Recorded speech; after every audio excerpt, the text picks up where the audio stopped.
ABP news आपको रखे आगे।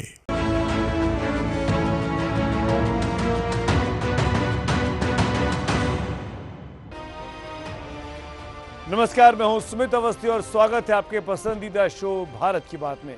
और आज सियासी तूफान की बात करते हैं, बंगाल में घमासान की बात करते हैं, क्योंकि गृह मंत्री अमित शाह के दौरे से शुरू हुई तकरार के तेवर अब और तल्ख हो चले हैं। अमित शाह लगातार 200 सीटें जीतने का दावा करते हैं। टीएमसी उस दावे से चिड़ी बैठी है कि ममता के चुनावी रणनीतिकार प्रशांत किशोर ने एक और बड़ा दांव इस बीच चल दिया। प्रशांत किशोर ने ट्वीट कर यह ऐलान किया कि अगर बंगाल में बीजेपी दहाई के आंकड़े को पार कर गई तो मैं अपना काम छोड़ दूंगा। मतलब ममता की जीत के लिए प्रशांत किशोर ने अपनी पूरी प्रतिष्ठा दांव पर लगा दी है। इस चुनावों में टीएमसी के लिए प्रशांत किशोर काम कर रहे हैं, जो कि 2014 के चुनावों में नरेंद्र मोदी के साथ काम कर रहे थे। और बीजेपी उस दांव को जीतने के लिए पूरी जी जान से पश्चिम बंगाल में जुटी हुई है। इस बात पर सम्मान और अपमान से बढ़कर स्वाभिमान की हो चली है कि क्या प्रशांत किशोर ममता दीदी की साख को बचाकर रख पाएंगे।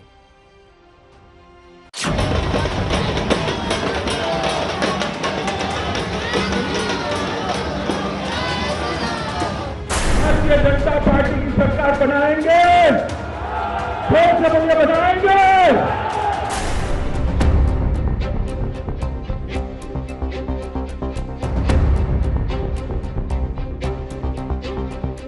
मोदी जी के हाथ मजबूत करेंगे।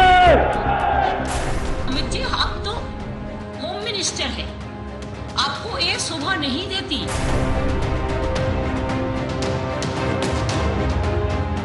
कि आप कोई गंदा बात, झूठा बात जो आपका पार्टी वॉर का क्लियर कर दे, वो आप क्रॉस चेक नहीं करके बोले।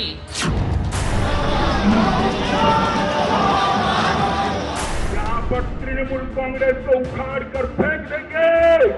जय श्री राम।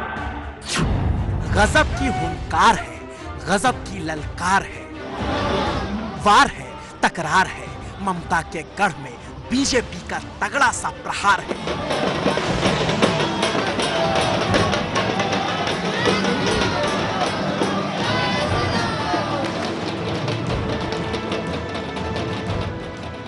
और जिस तरह की भीड़ अमित शाह की रैली में दिखी, जिस तरह का जनसमूह कल के रोड शो में नजर आया, उसने अपने तेवरों की धार से बंगाल में अब तक बुने जा चुके तमाम परचमों को धीरे धीरे ही सही मगर चीरना तो शुरू कर दिया है। भारत माता की वंदे। और भारत माता के इस नारे पर जितनी जोर से जयकारा आता है, झटका उतनी ही जोर से उधर लगता भी है। और उस झटके का गुबार अमित शाह के रोड शो के अगले दिन से पश्चिम बंगाल के सियासी आसमान में नजर भी आने लगा, क्योंकि उसी के साथ आता है एक ट्वीट। और ममता बनर्जी के चुनावी रणनीतिकार प्रशांत किशोर के इस ट्वीट का हिंदी अनुवाद कुछ ऐसा था जिसने दिसंबर की सर्द सुबह में सियासी गलियारों में आग सी लगा दी, क्योंकि उन्होंने लिखा, पूरा माहौल समर्थित मीडिया द्वारा बनाया गया है। असलियत में बीजेपी दहाई के आंकड़े को पार करने के लिए संघर्ष करेगी। कृपया मेरा ये ट्वीट सेव कर लीजिए। अगर बीजेपी ने इससे अच्छा किया तो मैं ये काम छोड़ दूंगा। और फिर क्या था, इस ट्वीट के बाद सियासी घमासान बड़ी तेजी से बढ़ा। हर किसी ने अपने अपने तरीके से इस ट्वीट को पढ़ा और उसका मतलब निकाला। लेकिन असल में प्रशांत किशोर ने बीजेपी को दहाई के आंकड़े के अंदर रोकने की बात कही थी। और दहाई का आंकड़ा 10 भी होता है और 99 भी होता है।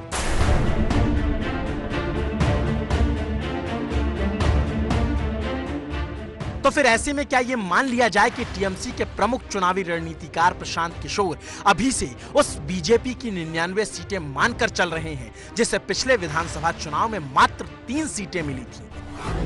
क्योंकि प्रशांत किशोर ने यह ट्वीट जानबूझकर इसलिए किया क्योंकि गृह मंत्री अमित शाह लगातार 294 में से 200 सीटें जीतने का दावा कर रहे हैं। विधानसभा में जब मशीन खुलेंगे तब देख लेना 200 से ज्यादा सीटों पर कमल खिलने वाला है और पूर्ण बहुमत की भारतीय जनता पार्टी की सरकार। लोकसभा में सर मिशन 23 का नारा दिया था और इस बार मिशन 200 का पूरा करेंगे सर? निश्चित रूप से मुझे नहीं करना है पूरा, बंगाल की जनता को करना है, बंगाल के मतदाताओं को करना है। और लगातार 200 के दावे के बीच जब प्रशांत किशोर ने बीजेपी पर दहाई वाले आंकड़े की चोट की, तो फिर ऐसे में एक दावा यहां और याद आता है। जब लोकसभा चुनाव के दौरान सीएम ममता बनर्जी ने बीजेपी को जीरो बना देने का दावा किया था। मैं तो भय का तारा अखिलेश को कहेंगे कि आप लोग यूपी से जीरो बना दो बीजेपी को, बंगाल से हम लोग जीरो कर देंगे, हम ये आश्वासन दे सकती हैं। और ब्रिगेड मैदान में हुई इस रैली में सीएम ममता बनर्जी का बीजेपी को बंगाल में जीरो बनाने का जो ख्वाब था वो फकत दिवा स्वप्न बनकर रह गया और 18 सीटों पर कमल के झंडे को गाड़कर बीजेपी ने विधानसभा चुनाव के लिए अपनी दावेदारी बुलंद कर ली। लेकिन जब फिर से प्रशांत किशोर ने दहाई का आंकड़ा बताकर बीजेपी को चढ़ाने की कोशिश की, तो फिर बीजेपी से रहा नहीं गया। हमारे साथ बात करने के लिए भारतीय जनता पार्टी के राष्ट्रीय महासचिव और पश्चिम बंगाल के प्रभारी कैलाश विजयवर्गीय जी। सर, आज टीएमसी के रणनीतिकार प्रशांत किशोर ने एक ट्वीट किया और उन्होंने कहा कि भारतीय जनता पार्टी को दहाई का अंक भी, जो विधानसभा चुनाव में जो आंकड़े हैं, दहाई के अंक में पहुंचने में संघर्ष करना पड़ेगा। क्या कहेंगे आप? देखिए, वो व्यवसायी हैं, वो व्यवसाय करते हैं, हम लोग राजनीति करते हैं। मैं उनकी बराबरी नहीं कर सकता। हम लोग ज़मीन पे काम करते हैं, वो ऑफिस में बैठ के काम करते हैं। वो पैसे के लिए काम करते हैं, हम देश के लिए काम करते हैं। इसलिए उनकी बराबरी मैं नहीं कर सकता। मैं उसमें उस बहस में पढ़ना भी नहीं चाहता, पर इतना ज़रूर विश्वास दिलाना चाहता हूँ कि हमने अमित शाह जी, मोदी जी के नेतृत्व में यहाँ पर 6 वर्ष से ज़मीन में काम किया है, पोलिंग बूथ पे काम किया। हम 6 वर्ष से यहाँ पर काम कर रहे हैं, उनको 6 महीने हुए आए यहाँ पर।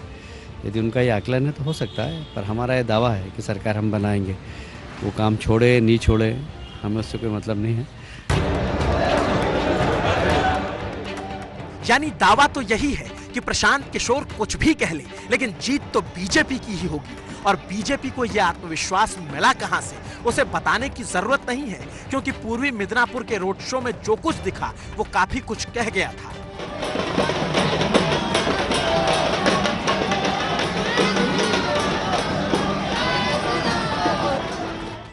और रहा सवाल दोनों तरफ से दिए गए सत्ता के सीट चैलेंज का, तो फिर कौन सही होगा कौन गलत, इसे समझने के लिए जरा बंगाल के सियासी आंकड़ों को भी समझते चलिए। कहानी थोड़ी थोड़ी क्लियर होती रहेगी। पश्चिम बंगाल की 294 में से 85 सीटें मुस्लिम बहुल हैं और जहां टीएमसी बहुत ज्यादा मजबूत है, जबकि बंगाल की 55 सीटें ऐसी हैं जहां बांग्लादेश से आए हिंदू शरणार्थियों की संख्या ज्यादा है और ज्यादातर सीटें उत्तर बंगाल के इलाके में है, जो 2019 के लोकसभा चुनाव में ही बीजेपी उसे अपना गढ़ बना चुकी है। जबकि जंगल महल इलाके की 25 सीटों पर आदिवासियों का बोलबाला है और बीजेपी यहां भी सेंधमारी करने में कामयाब हो चुकी है।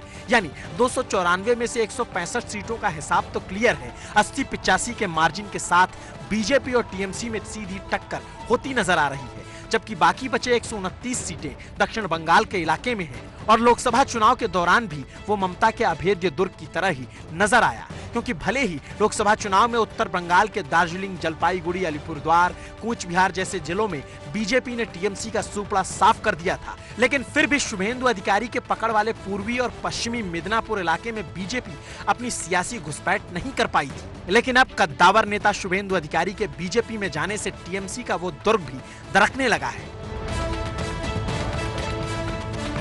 क्योंकि शुभेंदु के बीजेपी में आने से जहां कभी बीजेपी का नाम लेने वाला कोई नहीं हुआ करता था, वहां कल अमित शाह के रोड शो के दौरान चहुं ओर सिर्फ भगवा ही भगवा नजर आ रहा था। भारतीय जनता पार्टी का अध्यक्ष रहते हुए मैंने ढेर सारे रोड शो देखे हैं, करे हैं और ढेर सारे रोड शो को आयोजित भी किया। मगर आज कहना चाहता हूं कि आज के जैसा रोड शो मैंने मेरे जीवन में नहीं देखा। और ये जो रोड शो दिखाई पड़ता है, वो बंगाल की जनता का नरेंद्र मोदी जी के प्रति जो प्यार और विश्वास है, उसको बंगाल की जनता का जो ममता दीदी के प्रति गुस्सा है, उसको दिखा।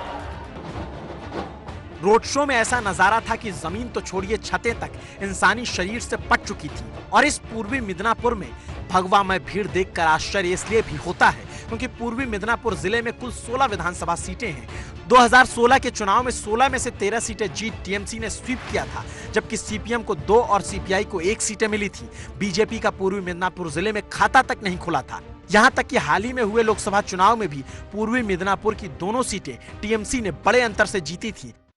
और टीएमसी की पूर्वी मिदनापुर में यह बड़ी जीत इसलिए हुई क्योंकि शुभेंदु अधिकारी तब तक उनके साथ थे और जिले की दोनों लोकसभा सीट कांठी और तमलुक शुभेंदु के पिता और भाई ने टीएमसी के निशान पर जीती। लेकिन अब शुभेंदु के पाला बदलने के बाद इस जिले का मिजाज कुछ बदला बदला सा नजर आता है। यह जिला अब परिवर्तन की हुंकार भरता नजर आता है। मां माटी मानुष के नारे को टोलबाजी, तुष्टीकरण और भतीजावाद में परिवर्तित कर दिया। ये 10 करोड़ बंगाली लोगों का भविष्य आपको नहीं दिखाई पड़ता है। ये करोड़ों युवाओं का भविष्य आपको नहीं दिखाई पड़ता है। आपकी नजर में अपना भतीजा है, कब इसको मुख्यमंत्री बना दे, कब इसको मुख्यमंत्री बना दे। मैं पूछने आया हूं बंगाल के युवाओं को, क्या दोष है आपका? क्यों विकास बंगाल में नहीं हो रहा है? मैं पूछने आया हूं बंगाल के किसानों को, मोदी जी जो 6,000 रुपया भेज रहे हैं, बंगाल के किसानों को क्यों नहीं मिल रहा है? देश के 10 करोड़ किसानों को 95,000 करोड़ रुपया मिल गया, मगर बंगाल के किसानों को फूटी कौड़ी नहीं मिली, क्योंकि ममता दीदी उनकी सूची ही नहीं बेचती। और यकीन मानिए, कल की ये तस्वीरें न सिर्फ बीजेपी का हौसला बढ़ा रही हैं, बल्कि टीएमसी को चुनौती का संदेश भी दे रही हैं कि अब हम आपके गढ़ में पैठ बढ़ा रहे हैं। क्योंकि उत्तर बंगाल के बाद अब दक्षिण बंगाल में बीजेपी को शुभेंदु जैसा ताकतवर सारथी मिल चुका है और शायद इसलिए प्रशांत किशोर के दहाई वाले आंकड़े को बीजेपी हर कदम पर डामाडोल बता रही है। क्योंकि अगर लोकसभा चुनाव के नतीजों को ही विधानसभा चुनाव में बदल दिया जाए तो टीएमसी के खाते में 164 सीटें जा सकती हैं। बीजेपी ने 121 विधानसभा सीटों पर बढ़त बनाई थी, जबकि कांग्रेस मात्र 9 सीटों पर ही बढ़त बनाने में कामयाब रही थी। और इसीलिए बीजेपी अपने आप को दहाई से परे और सत्ता के सिरे बता रही है। उनकी रणनीतिकार की जो छवि बनी है वह 2014 में जब माननीय नरेंद्र मोदी जी के नेतृत्व में भारतीय जनता पार्टी चुनाव लड़ रही थी लोकसभा का, उस समय वो आए मैदान में। और सच्चाई यह है कि माननीय नरेंद्र मोदी जी के नेतृत्व में जो चुनाव को लेकर के पूरे देश का जो माहौल था वह इतना अनुकूल था कि उस अनुकूलता में कोई भी XYZ रणनीतिकार बन जाता तो वो भी आज इसी तरह से अपनी दुकानें चला रहा होता। लेकिन मुझे लगता है कि जो मैं समझता हूँ, मैं तो ज़मीन वाला व्यक्ति हूँ और वह जिस दुनिया में काम करते हैं उनकी दुनिया अलग है। लेकिन मुझे लगता है पश्चिम बंगाल के माहौल को प्रशांत किशोर जी समझ नहीं पाए और बिना समझे बयान दे दिए। और इतना ही नहीं, बीजेपी न सिर्फ अपनी जीत के दावे कर रही है, बल्कि लगातार उसकी तरफ से यह भी प्रचार किया जा रहा है कि केंद्र की योजनाओं को ममता अपने राज्य में लागू ही नहीं करती, तो फिर मजबूरन आज ममता को इसका जवाब देने सामने आना पड़ा। আমি अमित जी के बोलबो, अमित जी आप तो होम मिनिस्टर है, आपको ये शोभा नहीं देती कि आप कोई गंदा बात, झूठा बात जो आपका पार्टी वॉर का तैयार कर दे वो आप क्रॉस चेक नहीं करके बोले, जिसको अंदाजा आपका नहीं है। आप पहले बोलने का पहले प्लीज क्रॉस चेक कीजिए मेहनत करके। आपने जो जो बात कल कहा है हर बात के लिए मेरे पास एविडेंस है, मैं कल इसको रिप्लाई करेंगी। यानी साफ है कि ममता ने भी इस चुनाव में दोधारी तलवार तान रखी है, हर सवाल का जवाब देने को तैयार है और जीत हार जब होगी तब देखा जाएगा। लेकिन पार्टियों से परे इस बार चुनावी रणनीतिकार प्रशांत किशोर के इस ट्वीट के बाद उनकी साख दांव पर लगी है, क्योंकि उनकी रणनीति का इतिहास देखें तो 2014 में प्रशांत किशोर बीजेपी के साथ थे तो बीजेपी को बम्पर जीत मिली। 2015 में बिहार चुनाव में नीतीश के साथ जुड़े तो उन्हें भी जीत दिलाई।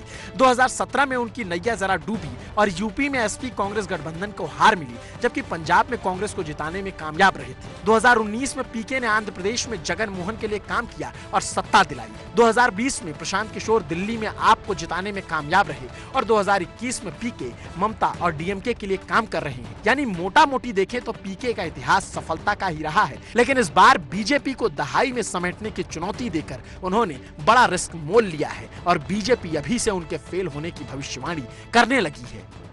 देखिए, डेमोक्रेसी में कभी भी अहंकार नहीं होना चाहिए और सत्ता का अहंकार ममता जी को भी है, उनके भाइयों पे भी है और इनको भी है अपनी रणनीति के ऊपर। इन्होंने पहले भी एक बार कहा था उत्तर प्रदेश में कि 2 लड़के हैं, ये 2 लड़के पूरे देश में हंगामा मचाएंगे, उनको खाट पे बिठा दिया था।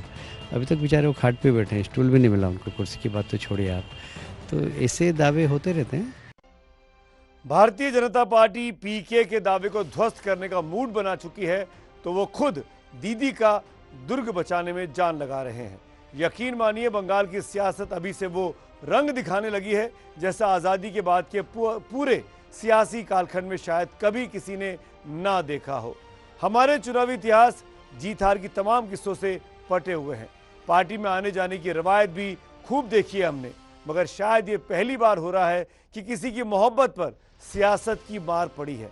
दरअसल हुआ कुछ यूं कि पश्चिम बंगाल की बिशनपुर सीट से सांसद और बंगाल बीजेपी युवा मोर्चा के अध्यक्ष सौमित्र खान के घर में रार मच गई है। उनकी पत्नी सुजाता मंडल ने पति की लकीर से हटकर आज ममता दीदी का दामन थाम लिया। बात इतनी बढ़ गई कि नौबत अब दोनों के बीच तलाक तक आ पहुंची है। हाथ में टीएमसी का झंडा और मांग में बीजेपी सांसद और युवा मोर्चा के अध्यक्ष सौमित्र खान के नाम का सिंदूर। है ना दिलचस्प बात, क्योंकि आज सौमित्र खान की पत्नी सुजाता मंडल ने बीजेपी छोड़ अचानक से टीएमसी ज्वाइन कर सबको चौंका दिया। सुजाता मंडल का कहना है कि ममता उनकी पसंदीदा नेता है और शुभेंदु अधिकारी के बीजेपी में आने से वो नाराज हैं। यही वजह है कि वो अपने पति के साथ बीजेपी में रहना नहीं चाहते। मेरा फेवरेट जो लीडर है मेरा ममता बंदोपाध्याय, अभिषेक बंदोपाध्याय, वो लोग जो दायित्व मुझे देगा मैं वो दायित्व में सक्सेस होके उन लोगों को दिखाए, ये आप लोगों का आशीर्वाद चाहिए। सुजाता के टीएमसी में जाने के बाद बीजेपी सांसद सौमित्र उनसे बेहद नाराज हैं और नाराजगी इस हद तक बढ़ गई कि उन्होंने तलाक का नोटिस तक भेज दिया है। उन्होंने तृणमूल पर अपने प्यार को छीनने का बड़ा आरोप लगा दिया है। तृणमूल कांग्रेस का पश्चिम बंगाल में युवा का सपना चोर, लेकिन कभी नहीं सोचा जो मेरे माँ लक्ष्मी को चोरी करके लेके जाएगा। 10 साल से पति पत्नी बनकर चले आ रहे दोनों ने अब अपनी राहें अलग कर ली हैं। सौमित्र, सुजाता दोनों सियासी मैदान में दुर विरोधी बनकर खड़े हो गए हैं।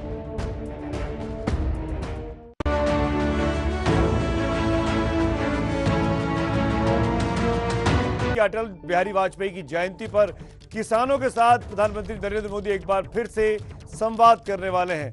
25 दिसंबर को वाजपेयी जी का जन्मदिन है और उसी दिन पीएम मोदी देश के 9 करोड़ किसानों के खाते में 18,000 करोड़ रुपए ट्रांसफर करेंगे। जी हां, 18,000 करोड़ रुपए ट्रांसफर किए जाएंगे 9 करोड़ किसानों के खाते में। इससे पहले मध्य प्रदेश के किसानों के साथ पीएम संवाद कर चुके हैं। अब 25 तारीख को लगातार दूसरी बार एक हफ्ते के अंदर प्रधानमंत्री मोदी किसानों से संवाद करेंगे।